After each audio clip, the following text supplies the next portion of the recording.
Sebuah kehormatan untuk kami bisa memanggil Engkau Bapa. Sebuah privilege bahwa kami bisa memanggil Engkau Bapa. Karena kami ini anak-anak-Mu Tuhan. Hari ini sekali lagi kami mau berterima kasih. Kami mau memberi kasih kami. Sebab Engkau sudah lebih dulu mengasihi kami. Terima kasih Tuhan. Ini ucapan syukur kami. Ini gratitude kami. Kami serahkan hanya kepadamu. Terpujilah Engkau di tempat yang tertinggi. Di dalam nama Yesus Kristus Tuhan, kami sudah berdoa. Amin.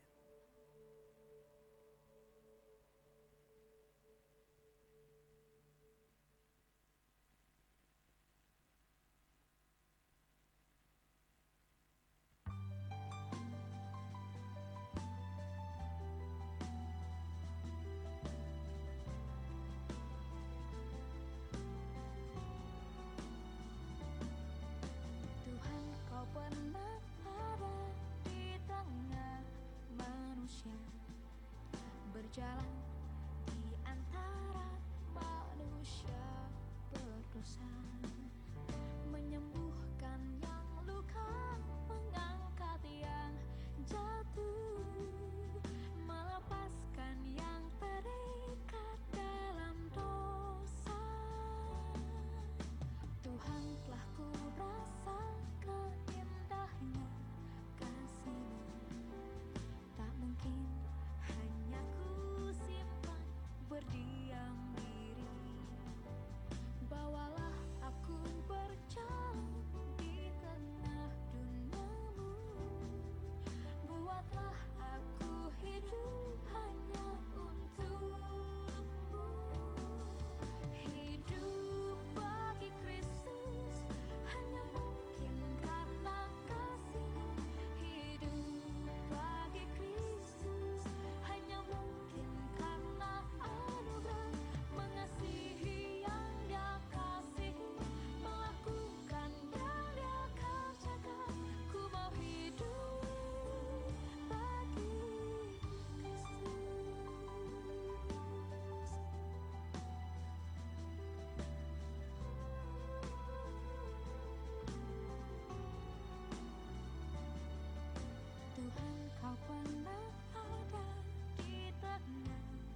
Selamat pagi jemaat yang dikasihi oleh Tuhan, Shalom.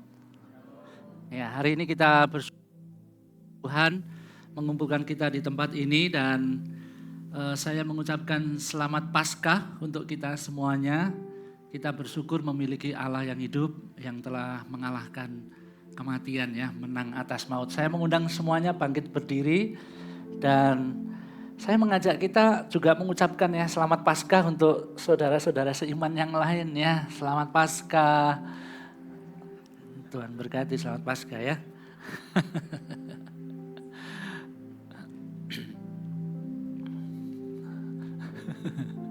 Selamat. Puji Tuhan. Bapak Ibu yang dikasihi oleh Tuhan, ketika kita bisa ada di tempat ini, kita menyembah Allah yang hidup, bukan Allah yang terus terkubur di dalam makam. Kita datang ke tempat ini karena Kristus bangkit dari antara orang mati. Mari kita sekali lagi mengucap syukur kepada Tuhan, kita mempersiapkan hati kita mengambil waktu teduh di hadapan Tuhan.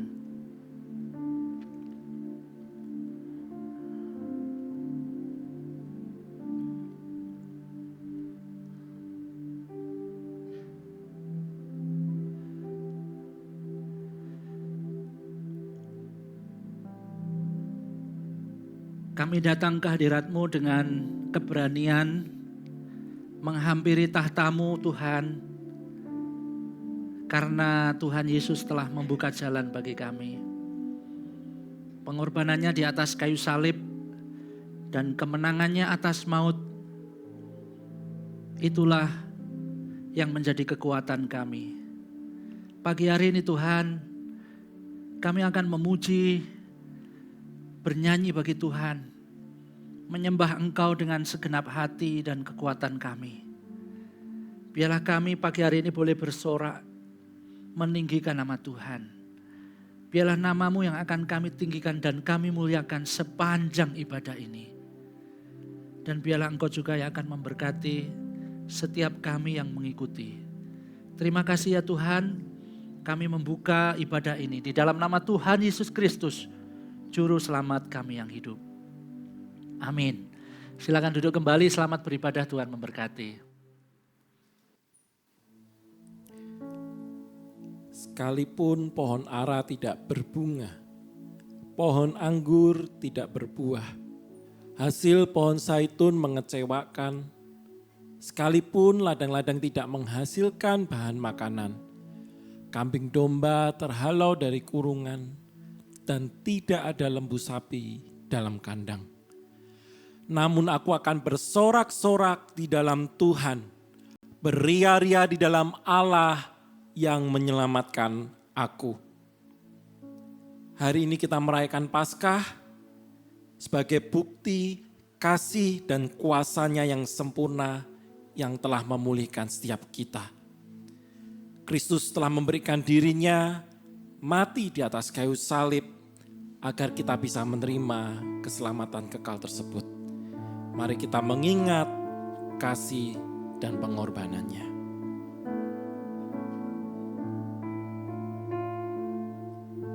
Sebagai manusia, ia telah merendahkan dirinya, taat sampai mati di kayu salib. Hapuskan dosa pelanggaranku. Sebagai penebus, tubuhnya disiksa dan dihancurkan.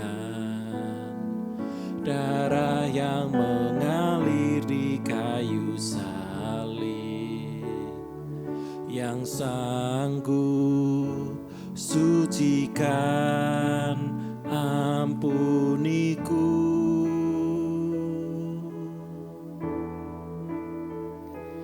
Kasih Yesus sempurna, memulihkan seluruh hidupku. Telah lunas di kayu salib supaya aku diselamatkan, dibebaskan, disembuhkan.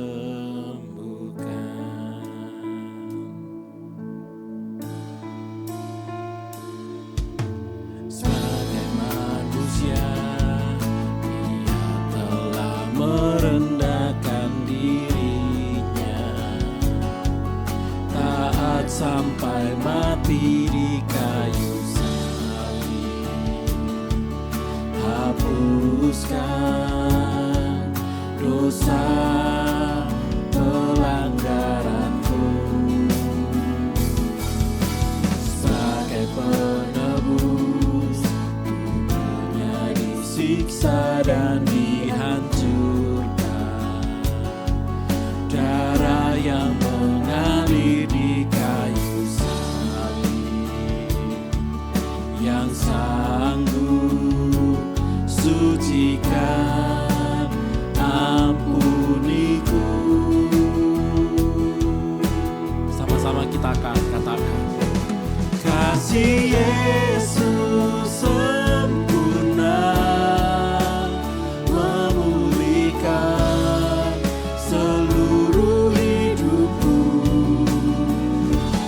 Telah lunas di kayu salib supaya aku diselamatkan, dibebaskan.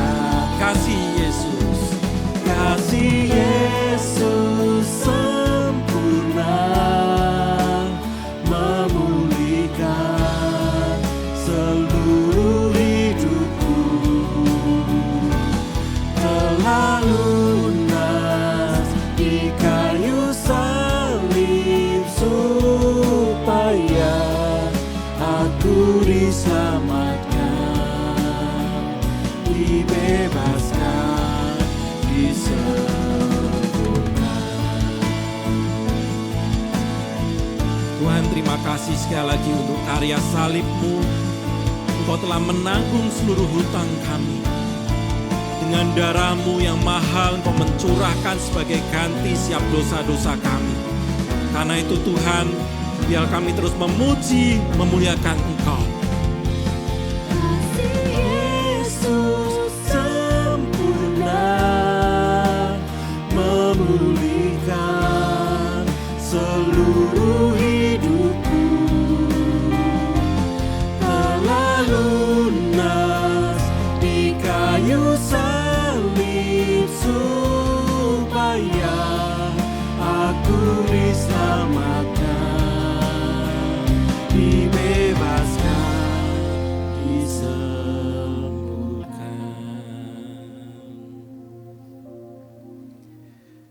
Aku datang bukan untuk memanggil orang benar, tetapi orang berdosa, supaya mereka bertobat.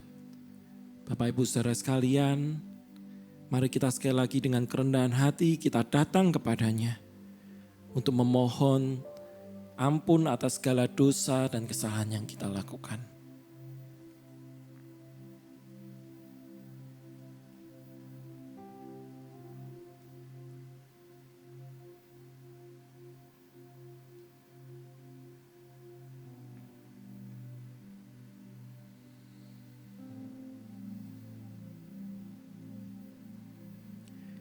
Ya Tuhan, inilah kami, manusia yang hina, manusia yang penuh dengan dosa. Kami seperti kain yang kotor di hadapan-Mu. Dan Tuhan, saat ini kami datang dengan kerendahan hati kami untuk memohon ampun kepada Engkau.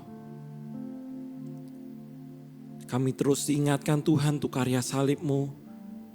Bahkan di momen Paskah ini, kami boleh melihat bahwa Engkau tidak hanya sekedar mati bagi kami, tapi Engkau mau bangkit memberi kami pengharapan akan keselamatan yang kekal daripada Engkau. Terima kasih Tuhan untuk pengorbanan-Mu yang memulihkan relasi kami dengan Allah. Sehingga saat ini kami boleh datang kepadamu untuk memuji, memuliakan, dan bahkan mendengarkan kebenaran firman Tuhan. Tolong ajar kami Tuhan untuk boleh hidup dan semakin serupa dengan Engkau hari demi hari. Ya Tuhan, inilah doa kami. Biarlah Engkau disenangkan melalui setiap pujian yang kami naikkan. Hanya di dalam nama Tuhan Yesus Kristus kami berdoa. Amin. Amin. Saya undang Bapak Ibu untuk bangkit berdiri. Mari kita bersama-sama akan merespon untuk mengikrarkan pengakuan iman rasuli yang berbunyi demikian. Aku percaya kepada Allah, Bapa yang Maha Kuasa, langit dan bumi. Dan kepada Yesus Kristus, anak yang tunggal Tuhan kita, yang kandung dari Roh Kudus, lahir dari anak darah Maria, yang menderita sengsara di bawah pemerintahan Pontius Pilatus, disalibkan, mati dan kuburkan, turun ke dalam kerajaan maut. Pada hari ketiga, bangkit pula dari antara orang mati, naik ke surga, duduk di sebelah kanan Allah, Bapa yang Maha Kuasa. Dan dari sana ia akan datang untuk menghakimi orang hidup dan yang mati. Aku percaya kepada Roh Kudus, gereja yang kudus dan persekutuan orang kudus, pengampunan dosa, kebangkitan tubuh, dan hidup yang kekal. Amin. Akan tetapi Allah menunjukkan kasih-Nya kepada kita. Oleh karena Kristus telah mati untuk kita ketika kita masih berdosa.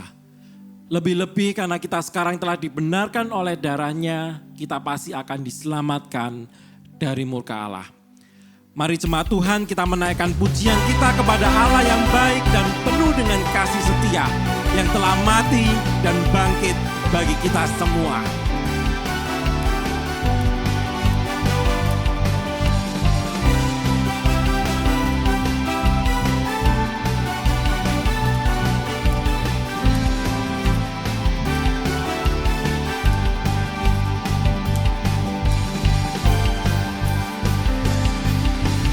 Dia mati bagiku, Dia bangkit bagiku, Dia Tuhan Allah penyelamatku.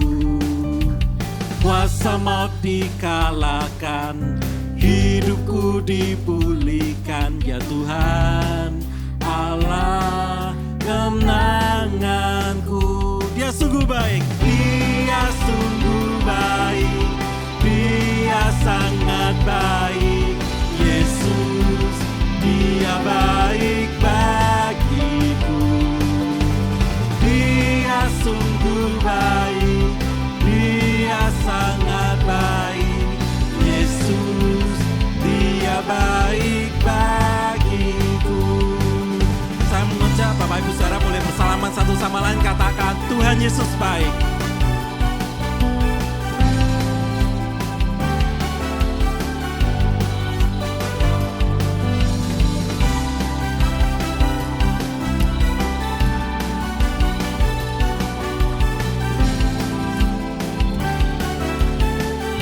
Dengan penuh sukacita kita sama-sama mau katakan, Dia ada di dalamku.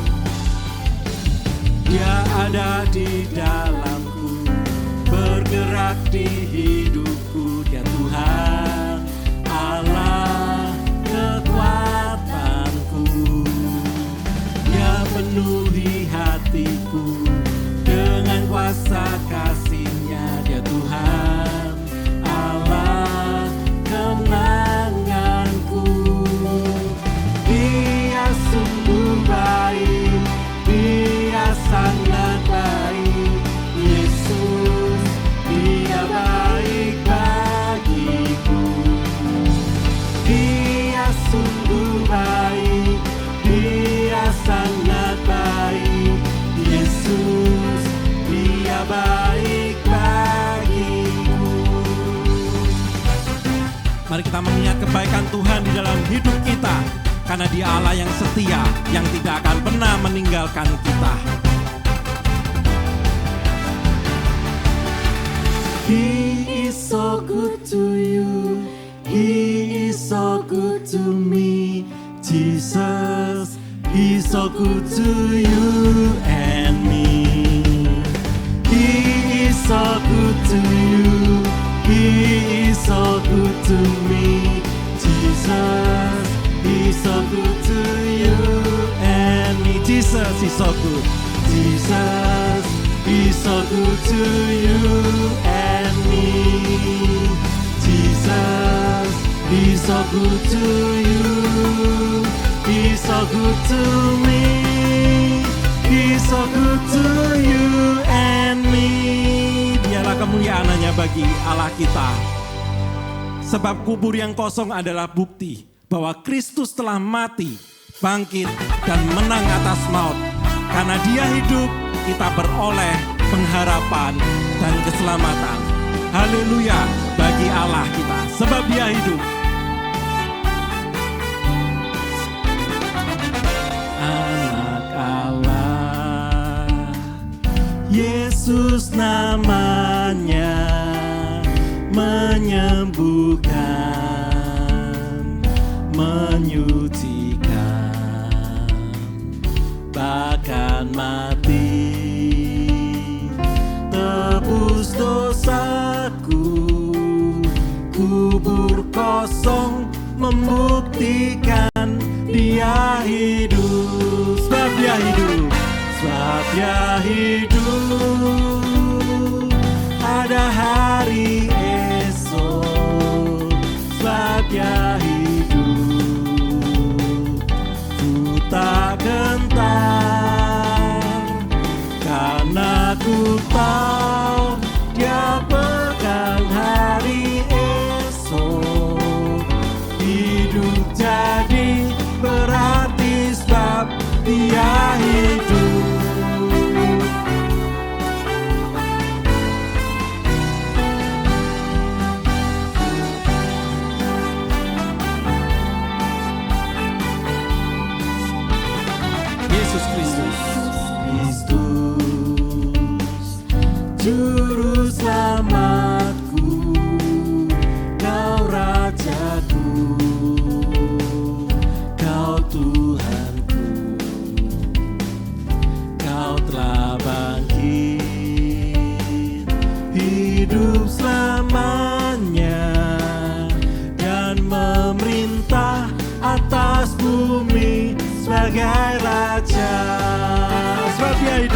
saatnya hidup, ada hari esok, saatnya hidup, ku tak gentar,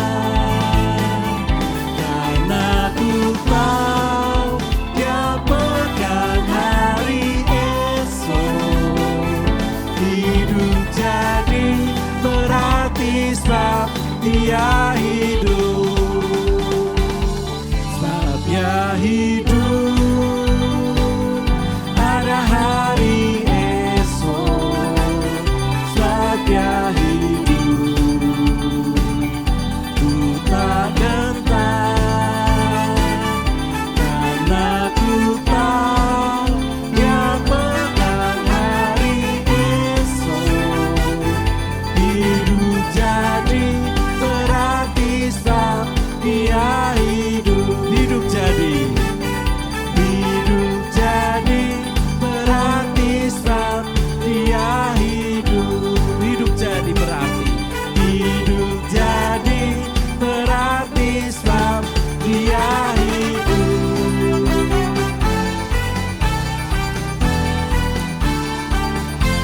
Amin, amin. Bapak Ibu boleh silahkan duduk kembali. Tuhan pernah hadir di tengah kita. Ia berjalan di antara manusia untuk mencari yang terhilang. Ia mati agar darahnya boleh menebus setiap hutang dosa kita. Karena itu, mari kita yang telah menerima hidup yang baru di dalam Kristus, mari kita pakai hidup kita untuk mengasihi dan memberitakan kepada mereka yang belum mengenalnya.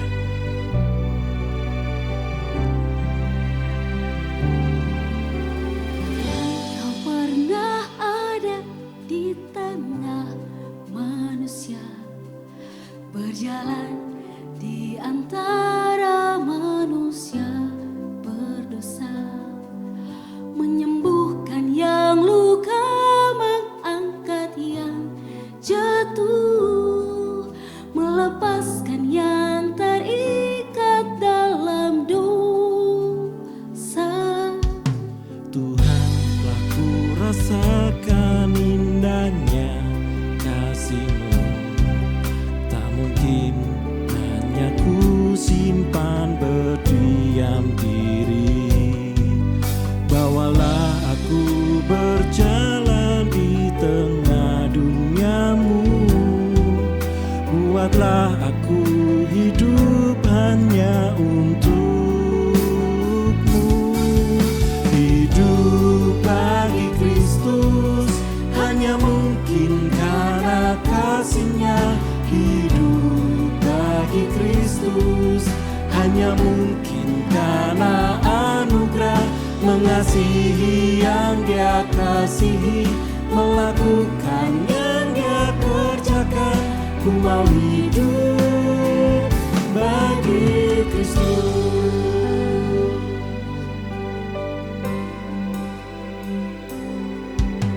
Tuhan telah ku rasakan indahnya kasih-Mu, tak mungkin hanya ku simpan berdiam diri.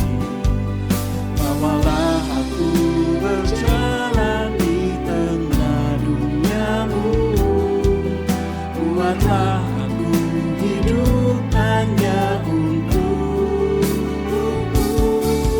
Hidup bagi Kristus hanya mungkin karena kasih-Nya. Hidup bagi Kristus hanya mungkin karena anugerah, mengasihi yang Dia kasihi, melakukan yang Dia kerjakan. Ku mau hidup bagi Kristus. Mari saya mengajak Bapak Ibu untuk bangkit berdiri. Mari kita terus mengingat untuk karya-Nya atas hidup kita. Karena itu, karena kebaikan-Nya lah kita peroleh keselamatan. Karena itu mari kita menyerahkan hidup kita hanya bagi Dia untuk menunjukkan kasih-Nya kepada sesama kita.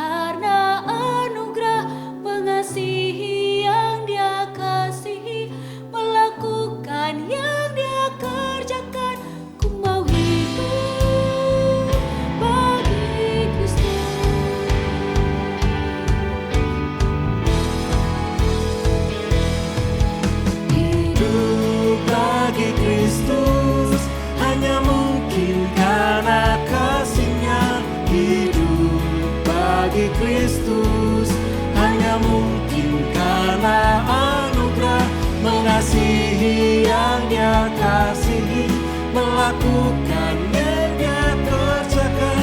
Ku mau hidup bagi Kristus, ku mau hidup. Ku mau hidup bagi Kristus, ku mau hidup. Ku mau hidup bagi Kristus.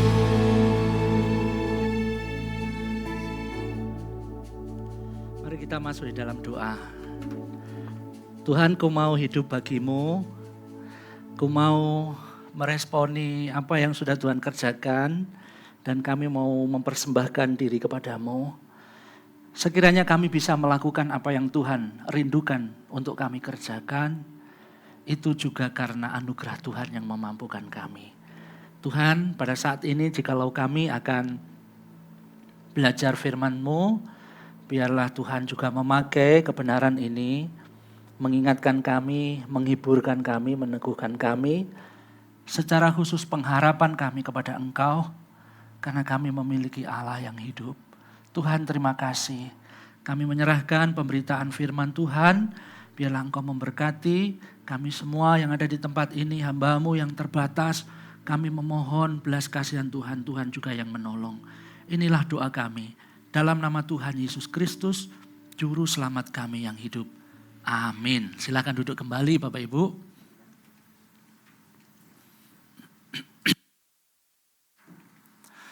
Selamat pagi semuanya, Shalom.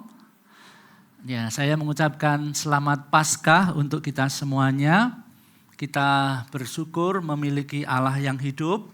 Kita bersyukur menyembah kepada Allah yang tidak terus-menerus tinggal di makam, tetapi kepada Allah yang telah menang atas kematian, Dia bangkit begitu.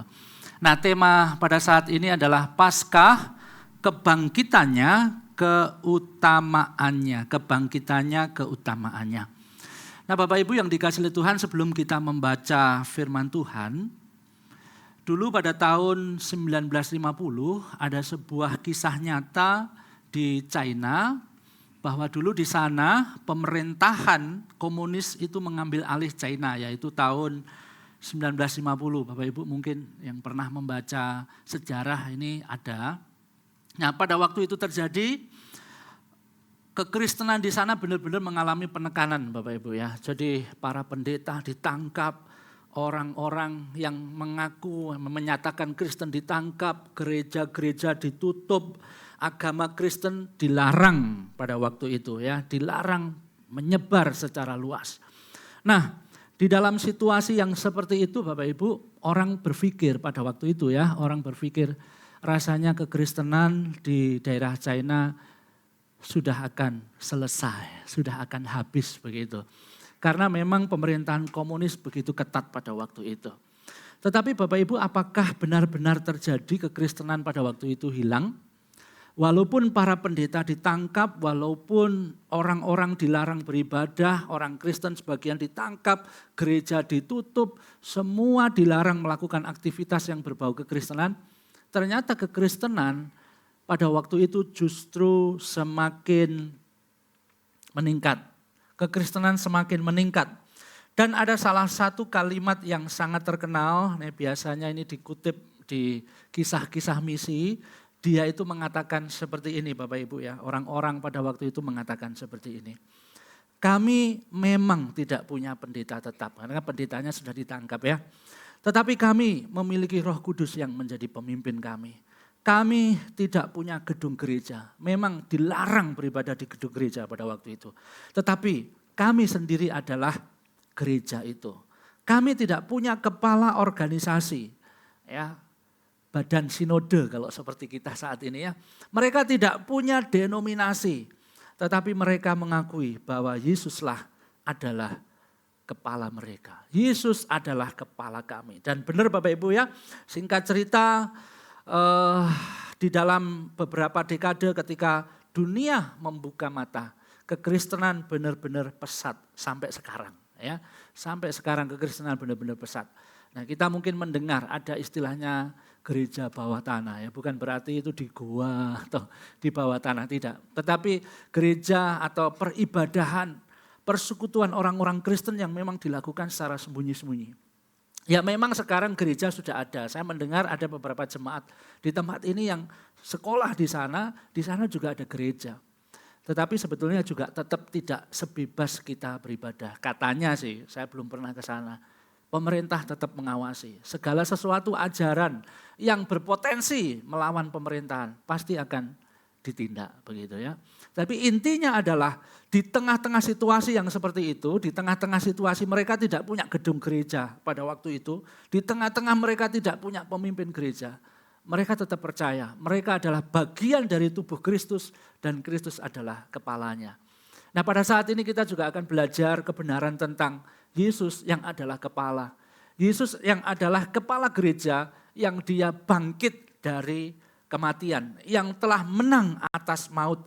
Dialah yang berhak sebetulnya terhadap gereja, bahkan juga berhak mengatur berkuasa terhadap kita sebagai bagian dari tubuh Kristus. Nah mari saya mengajak kita semuanya membaca di dalam Kolose pasal 1 ayat 18 sampai 20 kita baca bersama-sama ya. 1, 2, 3. Ialah kepala tubuh yaitu jemaat, ialah yang sulung yang pertama bangkit dari antara orang mati sehingga ia yang lebih utama dalam segala sesuatu. Karena seluruh kepenuhan Allah berkenan diam di dalam dia. Dan oleh dialah ia memperdamaikan segala sesuatu dengan dirinya. Baik yang ada di bumi maupun yang ada di sorga. Sesudah ia mengadakan pendamaian oleh darah salib Kristus. Amin. Bapak Ibu, untuk mempermudah memahami bagian ini, kita coba melihat apa sih yang terjadi sebetulnya di jemaat Kolose. Jadi pada waktu itu jemaat Kolose tahun 60 atau 62 Masehi, mereka adalah jemaat mula-mula. Ya, mereka sedang mengalami sebuah pergumulan bagaimana ada sekelompok orang, ya, mereka mengatakan orang-orang ini atau bidat ini yang mengatakan Yesus itu bukan Tuhan. Mereka mengatakan bahwa Yesus itu tidak mungkin dia Tuhan. Tapi juga ada sebagian yang mengatakan Yesus itu memang Tuhan tetapi bukan manusia. Begitu. Enggak mungkin Tuhan yang kudus, Tuhan yang suci itu mengambil wujud daging yang bisa dipegang. Dan kepercayaan mereka atau filsafat pada waktu itu mengatakan daging itu adalah dosa. Jadi ajaran-ajaran ini berkembang, ajaran-ajaran ini memunculkan sebuah pemikiran, kerinduan Paulus untuk meneguhkan kembali iman mereka. Supaya mereka menempatkan Yesus Kristus sebagai yang utama. Jadi yang terjadi sekali lagi pada waktu itu adalah orang-orang berusaha meruntuhkan, menggantikan Yesus sebagai inti kepercayaan Kristen. Bukankah Yesus itu adalah intinya? Bukankah Yesus itu adalah pusat dari segala orang percaya dan kekristenan pada waktu itu? Bagaimana mungkin Yesus mau digeser? Bagaimana mungkin Yesus mau diganti dengan kepercayaan-kepercayaan yang lain? Tapi itulah yang terjadi Bapak Ibu. Beberapa orang pada waktu itu dengan masif mereka mengajarkan tentang ajaran-ajaran yang palsu. Dan ajaran-ajaran ini Bapak Ibu, mereka itu begitu fasih, pinter, mereka mencampur aduk begitu ya. Campuran yang aneh kalau saya katakan itu terdiri dari apa? Kekristenan juga dimasukkan, tradisi-tradisi Yahudi dimasukkan, ya. Lalu juga filsafat-filsafat dimasukkan. Campur aduk pengajarannya. Saya yakin kalau kita menempatkan diri pada jemaat Kolose pada waktu itu, mungkin kita juga akan bingung. Mungkin kita juga akan bertanya, ini yang benar, ini yang mana gitu. Yang sini ngomong Yesus bukan Tuhan, yang sini ngomong Yesus Tuhan tapi bukan manusia. Yang sini ngomong kita kalau kekristenan harus begini begitu dengan segala tradisi Yahudi dan lain sebagainya. Mungkin kita juga akan bingung. Tapi itulah yang memang terjadi pada waktu itu dan Paulus tahu situasi seperti ini, makanya dia menulis surat Kolose.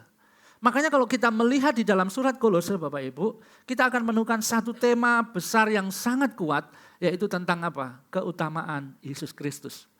Tema yang sangat kuat yang kita temukan tentang keutamaan Yesus Kristus. Dan di dalam bagian ini, pasal ini yang kita pelajari ini, ayat yang kita pelajari ini, dua hal ditegaskan oleh Paulus, yaitu tentang keutamaan Yesus. Yang pertama itu berbicara tentang kesulungan dari segala sesuatu, lalu yang kedua itu berbicara tentang kesulungan dari kebangkitan dari orang mati. Nah, kita akan belajar Bapak Ibu dua hal, mengapa Yesus itu sekali lagi dikatakan yang paling utama. Kenapa kita harus menempatkan Yesus itu lebih dari segala-galanya? Kenapa kita harus yakin bahwa Yesus ini ya inilah yang paling utama, tidak yang lain-lain. Lalu yang kedua, ketika Yesus itu berada di satu tempat yang utama, apa sih yang dikerjakan oleh Yesus dan dampaknya terhadap kita itu apa, begitu ya. Nah, kita akan belajar dua hal itu. Nah, yang pertama mari kita melihat apa alasan kok Yesus ada di tempat paling utama. Mengapa Yesus harus paling utama? Nah, saya mengajak untuk kita melihat mundur ke belakang sedikit, yaitu di dalam ayat yang ke-15 sampai dengan yang ke-17 Bapak Ibu. Jadi kalau kita melihat di dalam ayat ini, kita akan menemukan memang temanya itu kan Yesus utama. Tapi ada dua hal yang ditekankan di dalam bagian ini. Yang pertama itu ayat 15, ia adalah gambar Allah yang tidak kelihatan, yang sulung lebih utama dari segala ciptaan. Lalu di dalam ayat yang ke-18 juga kalimat sulung diulang lagi. Yang pertama yang utama diulang lagi. Ialah kepala tubuh yaitu jemaat, ialah yang sulung. Yang pertama bangkit dari antara orang mati. Paling tidak ini dua alasan kenapa Tuhan Yesus itu yang utama. Yaitu ketika dia dikaitkan dengan ciptaan. Di dalam ayat yang ke-15-17, Paulus menegaskan Yesus ini lebih utama dari segala ciptaan. Dia mengatakan segala sesuatu itu diciptakan di dalam dia. Itu ayat yang ke-16. Lalu juga dia mengatakan ia adalah terlebih dahulu dari segala sesuatu dan segala sesuatu ada di dalam dia, Yesus. Jadi di dalam bagian ini dua alasan ini, kenapa kok Yesus itu harus ditempatkan sebagai yang utama? Karena Yesus adalah yang sulung dari segala ciptaan. Tapi kita tidak akan membahas yang ini. Kita tidak akan membahas ayat 15 sampai 17. Kita akan membahas bagian yang kedua, alasan yang kedua. Kenapa? Karena Yesus adalah yang sulung dari apa?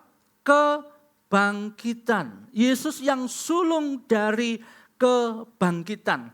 Maksudnya apa? Kalau yang sulung itu kan yang pertama. Berarti Yesus yang pertama dari kebangkitan. Nah, pertanyaannya adalah begini. Bukankah pada waktu itu ada Lazarus yang sudah pernah bangkit dari kematian? Betul? Bukankah pada waktu itu ketika Tuhan Yesus disalib lalu mati, firman Tuhan mengatakan pada waktu itu banyak makam-makam terbuka dan orang-orang kudus bangkit. Ya kan? Nah, pertanyaannya sekarang kalau Yesus dikatakan yang sulung, yang pertama dari kebangkitan, apa Paulus ini enggak salah tulis? Bukankah ada yang terlebih dahulu bangkit, ya kan? Lazarus, orang-orang kudus sudah ada bangkit semuanya. Tapi di sini kenapa kok Paulus mengatakan yang sulung dari kebangkitan? Nah, Bapak Ibu yang dikasih oleh Tuhan, kebangkitan Yesus yang dimaksud di dalam bagian ini sebetulnya itu bukan berbicara dalam konteks urutan, bukan. Jadi kebangkitan yang sulung bangkit dari kematian itu bukan berbicara tentang konteks urutan. Kalau urutan, Yesus pasti bukan yang pertama. Kalau secara urutan, ada Lazarus, ada orang-orang kudus. Nah, orang-orang kudus juga tidak disebutkan berapa orang itu. Let's say kita ngomong misalkan orang-orang kudus ada 100, berarti Yesus urutan yang 102. Ya kan 100 plus Lazarus 1, ini 102. Nah, di dalam bagian ini sekali lagi kesulungan, kebangkitan kesulungan itu bukan berbicara masalah urutan Bapak Ibu ya. Tetapi berbicara masalah apa? Keutamaan. Karena ini konteksnya memang berbicara tentang keutamaan. Jadi kebangkitan Yesus yang sulung yang bangkit dari kebangkitan itu berbicara tentang keutamaan Yesus. Orang-orang yang pernah bangkit sebelum Yesus, mereka yang terlebih dahulu secara urutan, mereka itu akan mati kembali. Lazarus mati kembali. Orang-orang kudus juga dikatakan akan mati kembali. Kebangkitan mereka tidak akan bermakna ketika dilepaskan dari karya Yesus. Nah Bapak Ibu yang dikasihi Tuhan, makna kebangkitan Yesus itu adalah membuka satu jalan yang baru, kehidupan kekal. Ini yang dimaksudkan dari bagian ini. Paulus ingin mengatakan Yesus itu bangkit itu sebagai representatif, ini gambaran sebuah kemenangan yang akan diberikan oleh Tuhan kepada setiap orang-orang yang percaya. Yesus Kristus itu sebagai representatif yang pertama ini loh, menang dari maut. Maut itu benar-benar kalah oleh kebangkitan Yesus Kristus. Nah Bapak Ibu yang dikasihi oleh Tuhan, kehidupan kekal atau kehidupan setelah kematian itu, ya, kebangkitan atau kehidupan yang baru, kehidupan yang kekal, itu hanya benar-benar bisa didapatkan itu melalui kebangkitan Yesus Kristus. Dalam artian kebangkitan Kristus ini menjadi sebuah menjadi sebuah pondasi, menjadi sebuah gambaran. Ini loh, Yesus menang atas maut. Ini loh, Yesus tidak selamanya terkubur di dalam makam. Yesus benar-benar menang dan ini menjadi sebuah jaminan siapapun yang ada di dalam Yesus. Karena dia sebagai representatif gambaran yang sulung, yang bangkit, yang menang dari kematian. Siapapun yang ada di dalam Yesus itu akan mengalami hal yang sama.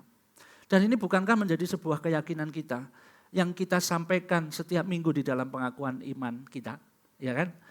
Di dalam pengakuan iman rasuli misalkan, di bagian akhir kita selalu mengatakan apa? Percaya Roh Kudus, gereja yang kudus dan pengampunan dosa, lalu kebangkitan tubuh dan hidup yang kekal. Oh, itu pengakuan iman rasuli pendek loh Bapak Ibu, harus hafal ya.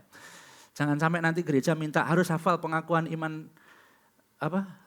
Exodus gitu. Wah itu pusing, ini kan panjang banget ya kan. Nah ini menjadi sebuah hal yang ditegaskan sampai sekarang.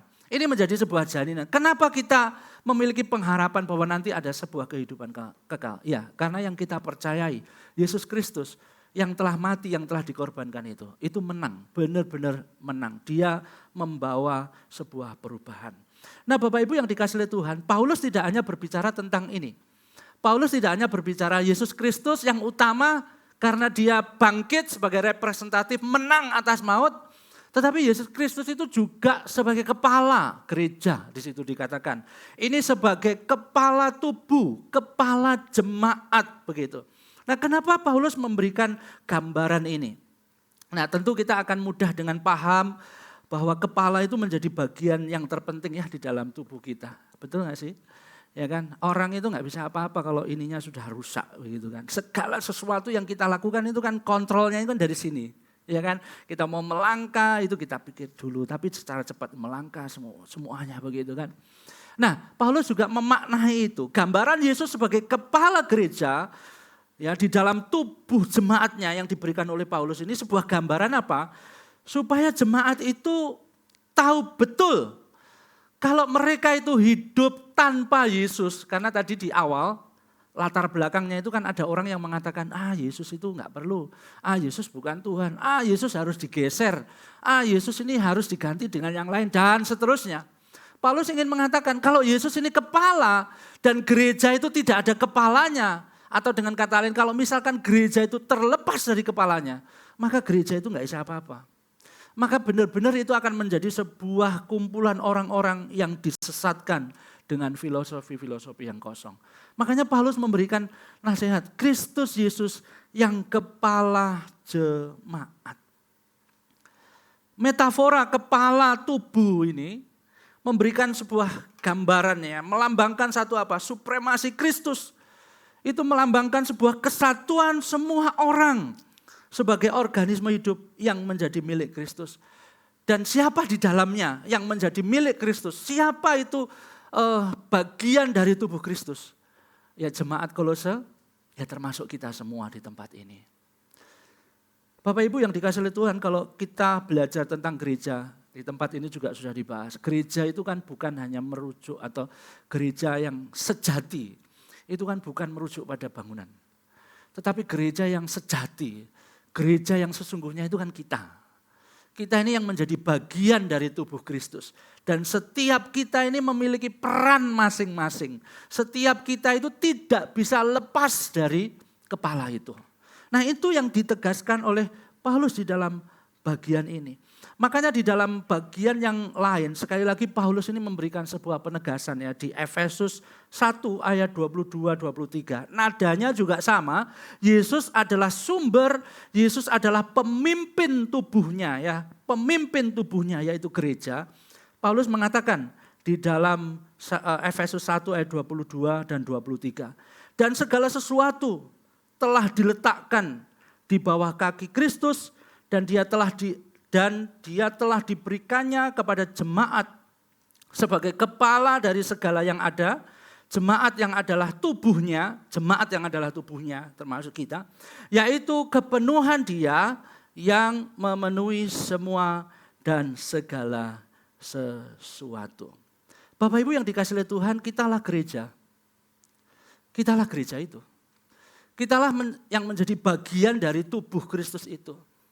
Dan kita tidak bisa lepas dari kepala itu. Kita tidak bisa hidup tanpa kepala itu. Ada sebuah pujian yang menarik yang dikarang oleh Samuel Jason ini. Tahun 1866 ya, cukup tua ya ini, 1866. Nah ini sejarahnya juga sama. Pada waktu itu gereja juga sedang menghadapi sebuah tantangan. Menganggap Kristus itu bukan pemimpin gereja. Menganggap Kristus itu hanya sebagai manusia biasa. Menganggap gereja bisa lepas dari yang namanya Kristus begitu. Itu di daerah Afrika.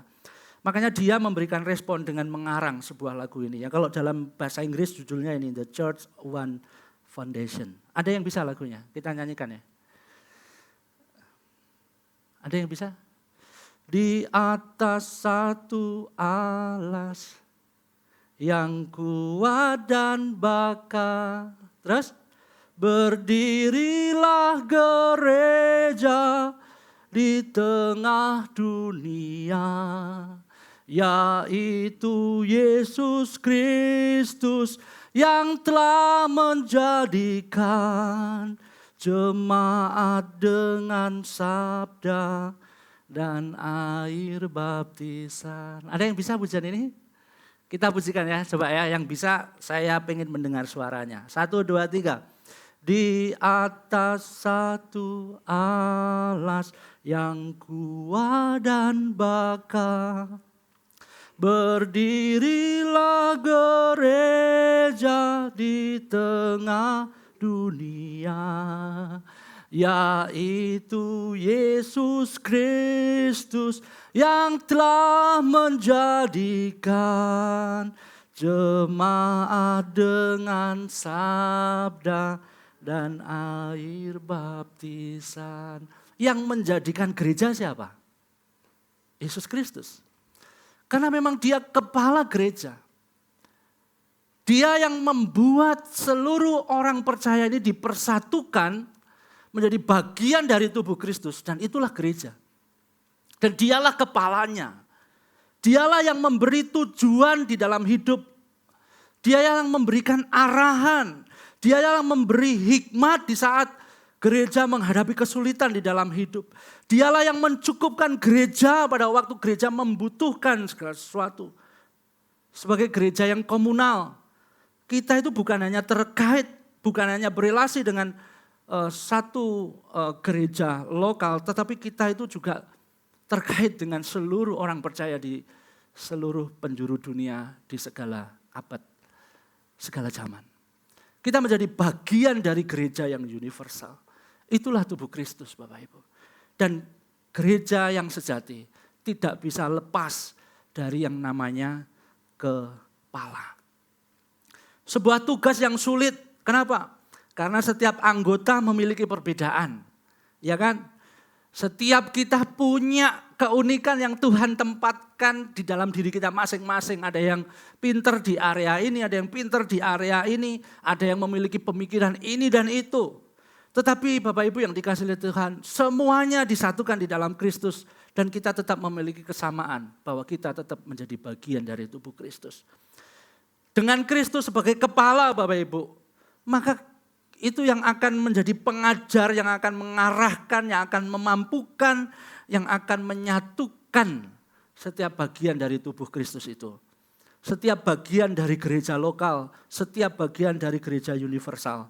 Dan kita mengerjakan untuk kemuliaan Tuhan, bagian kita masing-masing. Bapak Ibu yang dikasihi oleh Tuhan, ini yang pertama. Kenapa Yesus itu begitu utama? Karena dia yang sulung dari kebangkitan, yang memberikan akses baru terhadap kehidupan kekal. Sekaligus dia memimpin gerejanya. Dia yang menjadi pusat di dalam setiap kehidupan kita. Seperti gereja yang terlepas dari kepalanya, demikian juga kita kalau terlepas dari pimpinan kita, Yesus Kristus dalam kehidupan kita, maka kehampaan yang akan menyelimuti kita. Ketiadaan damai yang mungkin kita akan rasakan. Bapak Ibu yang dikasihi Tuhan, ini bagian yang pertama. Lalu bagian yang kedua, ketika Yesus Kristus sebagai yang utama, dia telah bangkit dari kematian, ya, dia representatif, ini kemenangan.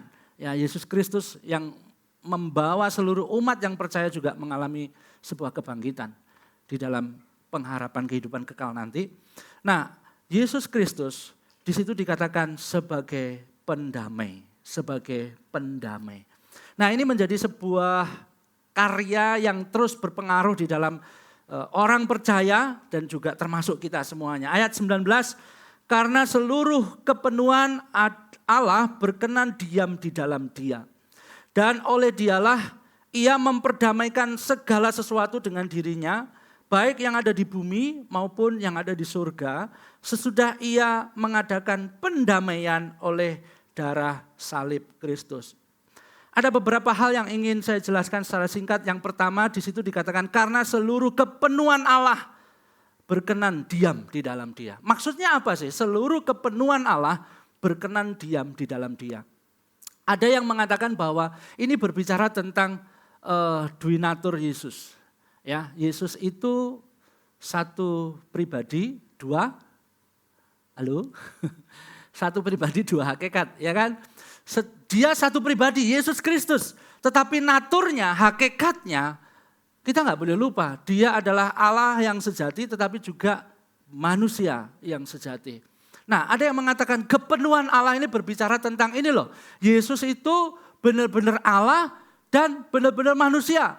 Dan ini sesuai dengan konteksnya. Kenapa? Karena beberapa orang pada waktu itu menganggap Yesus hanya manusia, bukan Allah. Tapi juga sebaliknya, ada yang mengatakan Yesus itu Tuhan tapi bukan manusia. Dia hanya seperti bayangan. Nah, ketika Paulus melihat situasi ini dia mengatakan di dalam Dia kepenuhan Allah itu tergenapi. Ada yang mengatakan ini Yesus memang benar-benar Allah dan manusia. Nah, dengan keberadaan Yesus yang seperti itu, maka itu menjadi sebuah prasyarat yang cukup menjadi sebuah prasyarat yang sempurna untuk menjadi sebuah korban penebusan. Menjadi sebuah korban penebusan. Kenapa? Karena kalau Yesus hanya manusia saja, berarti penebusan Dia terbatas. Satu ganti satu.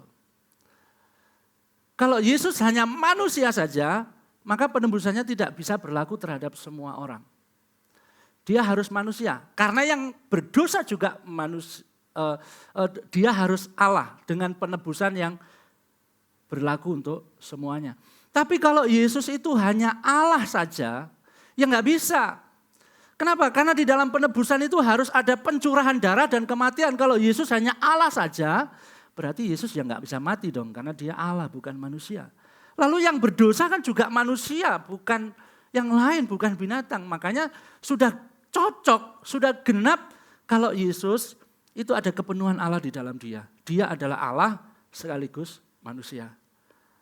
Dia adalah Allah yang sejati tapi juga sekaligus manusia yang sejati. Dan itu menjadi satu korban yang sempurna. Dan Bapak Ibu yang dikasihi Tuhan, satu hal lagi yang menarik di dalam bagian ini, ketika apa yang dikerjakan oleh Yesus itu memperdamaikan segala sesuatu, lalu juga dia mengadakan pendamaian segala sesuatu. Nah, memperdamaikan dan pendamaian segala sesuatu itu katanya ini Bapak Ibu ya. Jadi itu adalah bahasa Yunaninya itu apokatalasso ya. Kalau di dalam terjemahan bahasa Inggrisnya itu ada reconcile completely. Ya, itu adalah sebuah rekonsiliasi, ya, itu intensif dilakukan dengan serius dan bukan sekadar rekonsiliasi tetapi untuk mendamaikan sepenuhnya, benar-benar damai. Begitu. Jadi bukan hanya sekedar sepertinya damai, tapi tidak damai. Seperti kalau kita itu dengan orang yang mungkin kita nggak suka gitu ya, atau kita membenci seseorang lah misalkan begitu ya. Kalau orang lihat mungkin ya nggak ada apa-apa sih, ya damai-damai aja sih sebetulnya. Tapi sepertinya tidak damai begitu ya. Atau seperti suami istri yang bersandiwara begitu. Kalau dilihat orang ya damai-damai aja sih kayak gitu kan. Kemana-mana berdua gitu, damai, oh damai gitu. Tapi kalau di rumah belum tentu kayak gitu ya. Nah bukan itu maksudnya ya. Jadi bukan hanya sepertinya, tapi rekonsiliasi di sini itu benar-benar mendamaikan sepenuhnya begitu. Bahkan arti yang lain itu bisa begini, menukar permusuhan itu dengan persahabatan. Dulunya musuh, tapi permusuhan itu dibuang, diganti dengan persahabatan. Begitu. Nah ini juga menggambarkan apa? Pemulihan total, lengkap, ya, penuh dari hubungan perdamaian yang pernah terganggu. Nah Bapak Ibu yang dikasihi oleh Tuhan, ketika kita berbicara tentang keberadaan manusia ya, pada waktu manusia jatuh di dalam dosa, manusia gambar Allah dalam diri manusia rusak itu. Lalu juga hubungan antara Allah dengan manusia itu terpisah. Di dalam keberdosaannya, manusia kecenderungannya bukan mencari Allah, tetapi mencari yang lain, memuaskan diri sendiri. Di dalam keberdosaannya, kalau bahasa Paulus di Roma itu dikatakan, tidak ada seorang pun yang mencari Allah. Tetapi kecenderungannya justru berbuat dosa. Dan ini terpisah total. Antara Allah dengan manusia, terpisah total. Enggak bisa. Dengan cara apapun manusia enggak bisa bersatu kembali. Tetapi puji Tuhan Bapak Ibu, ketika melalui korban yang sempurna Yesus Kristus itu, di dalam kepenuhan dia sebagai korban yang bersyarat, yang sempurna itu, maka itu dipersatukan. Manusia yang dulu itu membenci Allah, tapi Allah menarik kembali.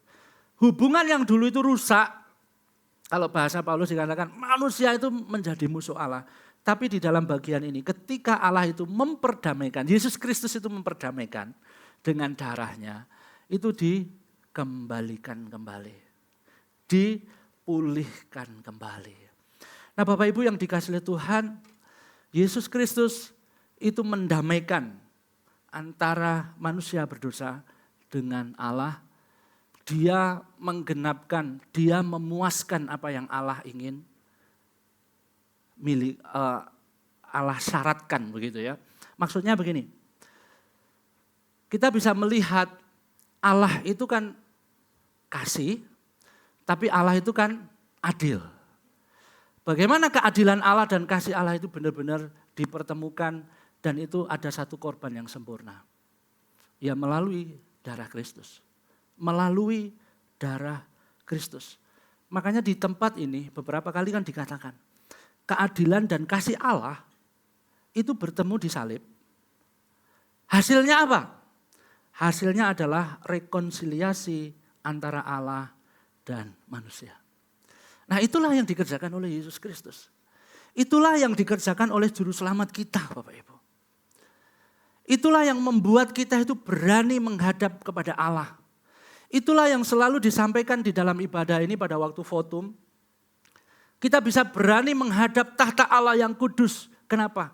Karena Kristus Yesus yang telah membukakan bagi kita. Karena Kristus Yesus telah membuka akses kita bisa bersekutu dengan Tuhan. Dan ketika kita bisa bersekutu dengan Tuhan, Dasar kita hanya kepada Yesus Kristus, bukan yang lain. Makanya Bapak Ibu ini menjadi sebuah penghiburan ketika kita datang kepada Tuhan dengan hancur hati. Tidak ada sebuah alasan di dalam diri kita, Tuhan gak mau menerima aku karena aku orang berdosa. Enggak.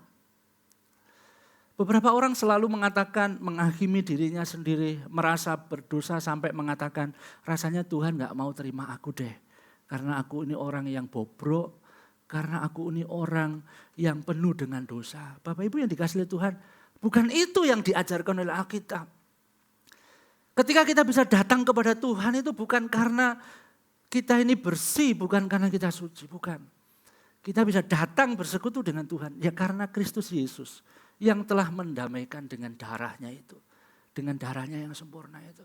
Jadi Bapak Ibu yang dikasihi oleh Tuhan, jikalau mungkin ada di tempat ini yang merasa, aduh aku ini orang yang paling hina di antara jemaat. Aku gak mungkinlah Tuhan menerima aku. No. Tuhan mau menerima di dalam keberadaan kita seperti apapun. Penerimaan Tuhan itu bukan berdasarkan kita baik, bukan berdasarkan pencapaian, bukan. Tetapi berdasarkan Allah yang telah mengerjakan sendiri. Keadilan Allah memberikan hukuman terhadap dosa. Tetapi sekaligus kasih Allah yang dinyatakan di dalam korban yang sempurna. Nah Bapak Ibu yang dikasihi oleh Tuhan, pengorbanan, kematian, dan kebangkitan Yesus, itulah yang melayakkan dia diposisikan sebagai yang paling utama. Pengorbanan, kematian, dan kebangkitan, itulah yang melayakkan dia ditempatkan sebagai posisi yang utama. Karyanya menjadikan kita hari ini dapat dengan penuh keberanian menghadap tahta Allah. Jikalau kita bisa beribadah, kita bisa memuji Tuhan, kita bisa menikmati Paskah ini, biarlah kita diingatkan semua karena pengorbanan, kematian, dan kebangkitan Yesus.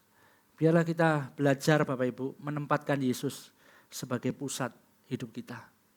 Biarlah kita belajar untuk menempatkan kita di bawah kaki salib. Biarlah kita belajar untuk membiarkan Roh Kudus memimpin hidup kita. Karena dia adalah kepala.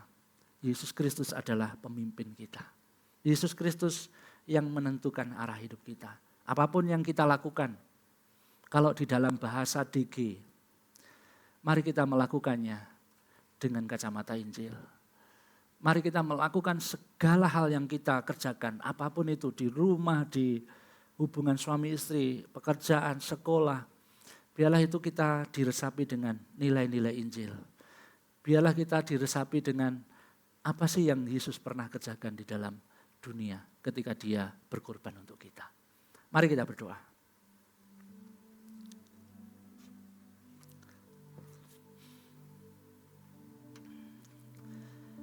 Jemaat yang dikasihi oleh Tuhan, biarlah momen Paskah ini menjadi penghiburan bagi kita yang selama ini merasa tidak punya jati diri.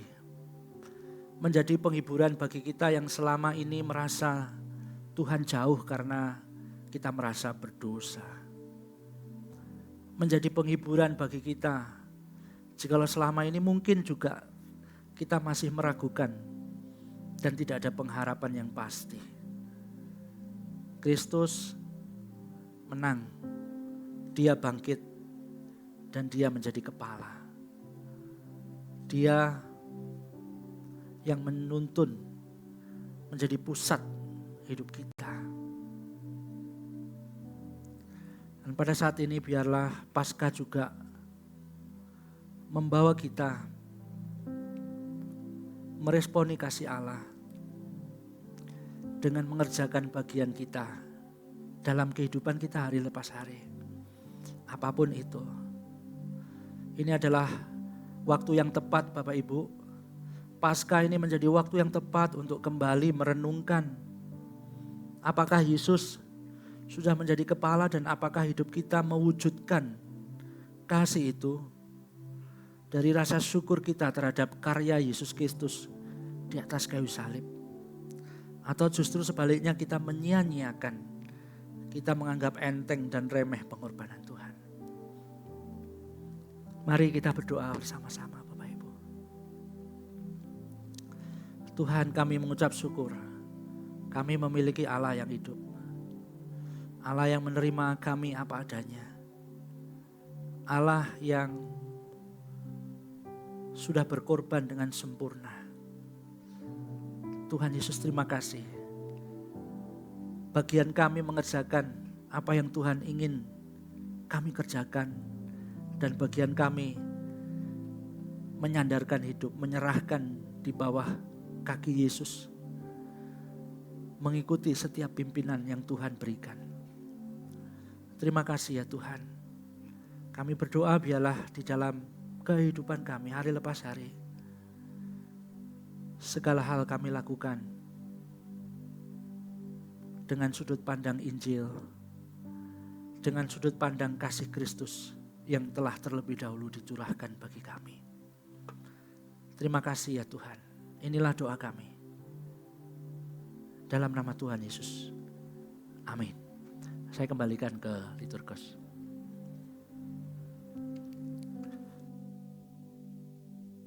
Kita akan mempersiapkan persembahan kita. Dan persembahan kita diambil dari 1 Tawarik 29 ayat ke-14 yang berbunyi demikian. Sebab siapakah aku ini dan siapakah bangsaku, sehingga kami mampu memberikan persembahan sukarela seperti ini. Sebab daripada mula segala-galanya dan dari tanganmu lah sendiri persembahan yang kami berikan kepadamu. Untuk Bapak Ibu yang beribadah secara onsite bisa memberikan persembahan melalui amplop yang tadi sudah dibagikan, dan seusai ibadah bisa dimasukkan dalam kotak yang ada di belakang. Untuk Bapak Ibu yang beribadah secara online ataupun onsite juga bisa memberikan persembahan melalui QRIS yang tertera di layar. Sambil mempersiapkan persembahan kita akan menyaksikan pengumuman minggu ini. Shalom, welcome to Reform Exodus Community. This is our church, this is our home. Kami ucapkan selamat datang bagi Anda yang baru bergabung hari ini. Jika Anda ingin lebih mengenal REX, silahkan dapat menghubungi nomor berikut ini. Terima kasih untuk dukungan doa dan dana dari Anda. Saat ini telah lunas biaya untuk pembangunan pagar tembok, lokasi SD, dan mes guru. Mari dukung dalam doa dan dana.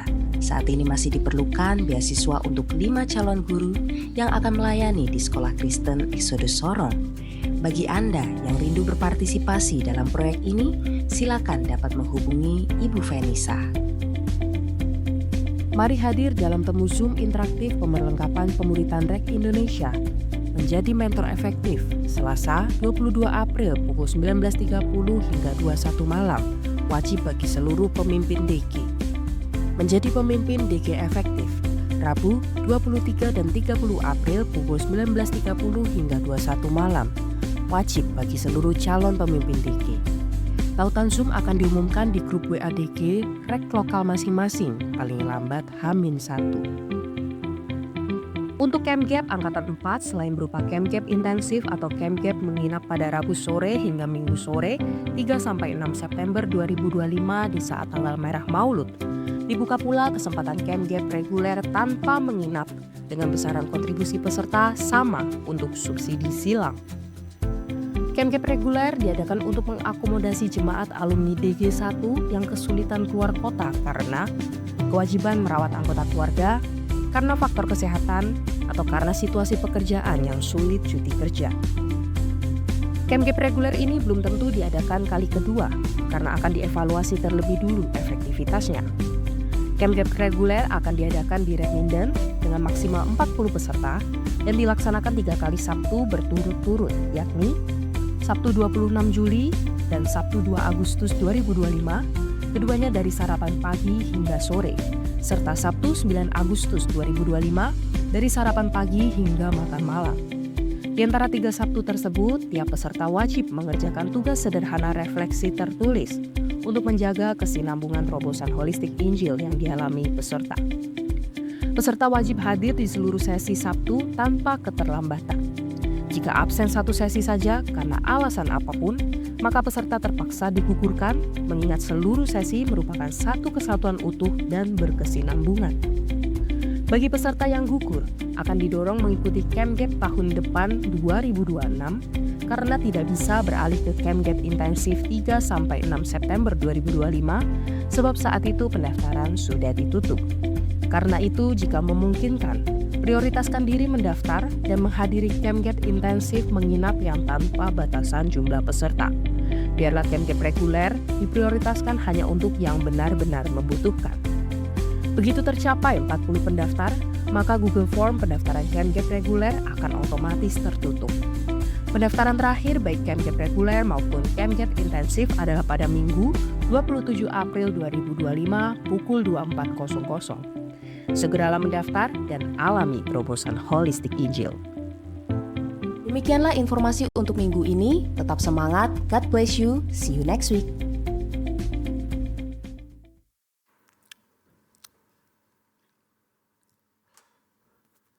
Ada beberapa hal yang ingin saya tegaskan Bapak Ibu.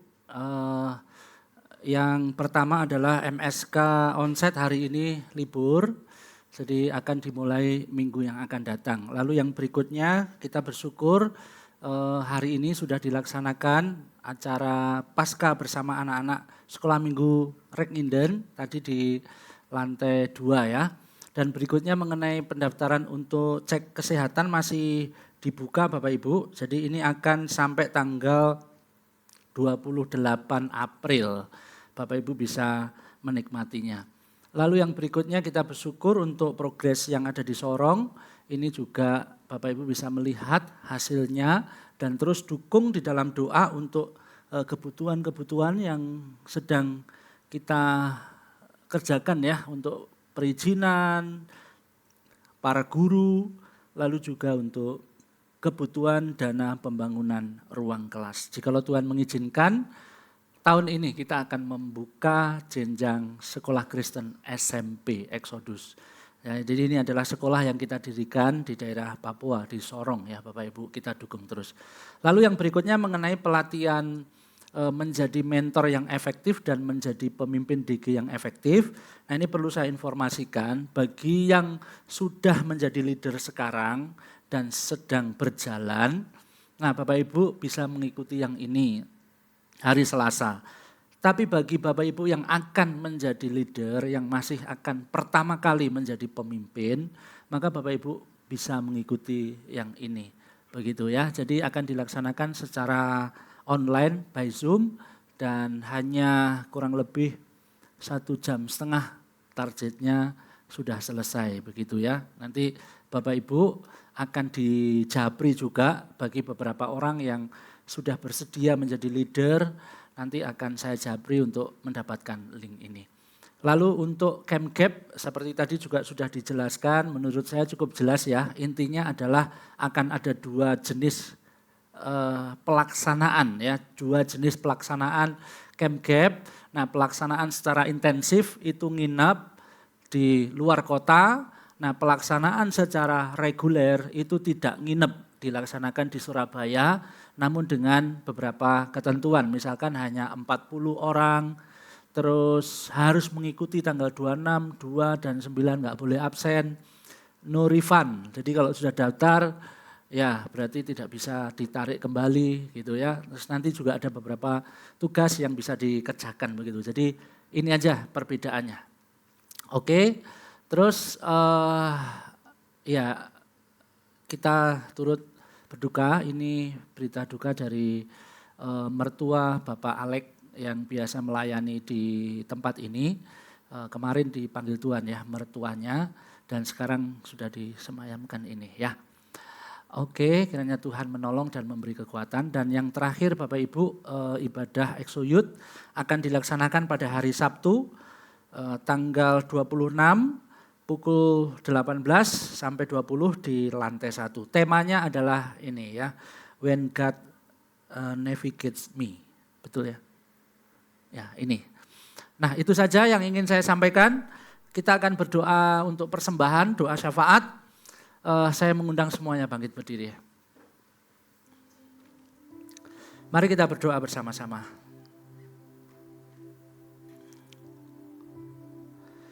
Kami menyerahkan persembahan kami ke dalam tangan Tuhan. Kami bersyukur untuk semua berkat yang Tuhan sudah berikan dan kami mengembalikan untuk Tuhan. Persembahan ini biarlah Tuhan terima, Tuhan pakai untuk pekerjaan Tuhan. Kami berdoa menyerahkan untuk para pengurus yang mengelola, Tuhan berkati mereka. Kami juga berdoa menyerahkan untuk jemaat Tuhan. Kiranya Engkau yang terus menolong, menopang dan memberkati dalam pekerjaan, di dalam keluarga, di dalam sekolah dan setiap profesi yang mereka kerjakan. Tuhan, Engkau yang akan memberkati anak-anak-Mu.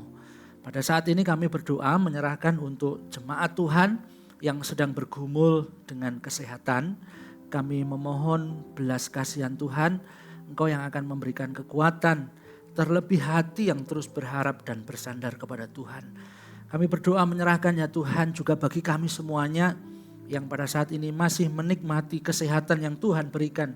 Biarlah kami juga boleh menghargai kesehatan itu, kami boleh menjaga dengan hikmat yang dari Engkau.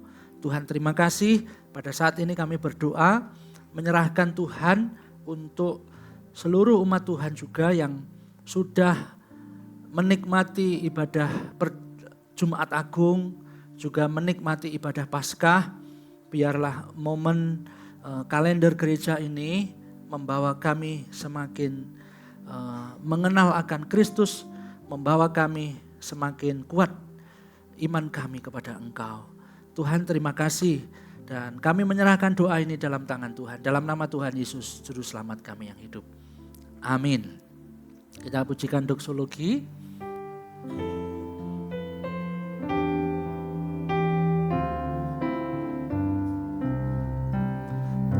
Puji Allah Bapa Putra, puji Allah Roh Kudus, ketiganya yang esa. Mohon selamat sumber berkah. Jemaat yang dikasihi oleh Tuhan, arahkanlah hatimu kepadanya. Tiba saatnya engkau akan kembali ke tempat masing-masing dan biarlah engkau senantiasa menjadi pelaku-pelaku firman. Terimalah berkat dari Allah Tritunggal yang akan dilimpahkan di dalam kehidupanmu. Kiranya Allah Bapa yang akan memberkati dan melindungimu.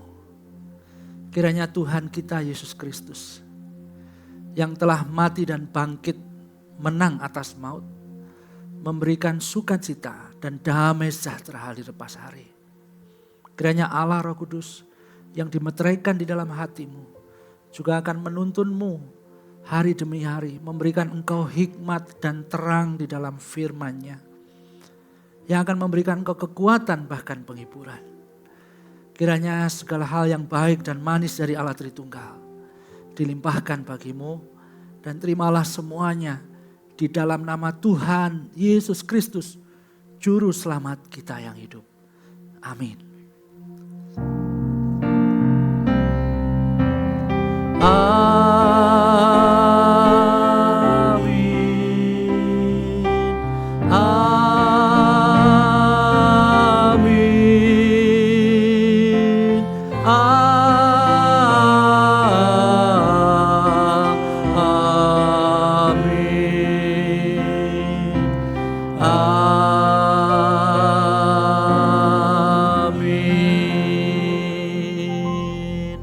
Silakan duduk kembali Bapak Ibu, sekali lagi selamat Paskah.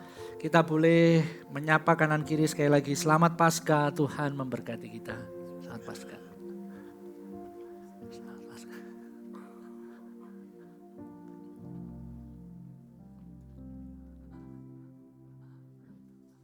Selamat Paskah.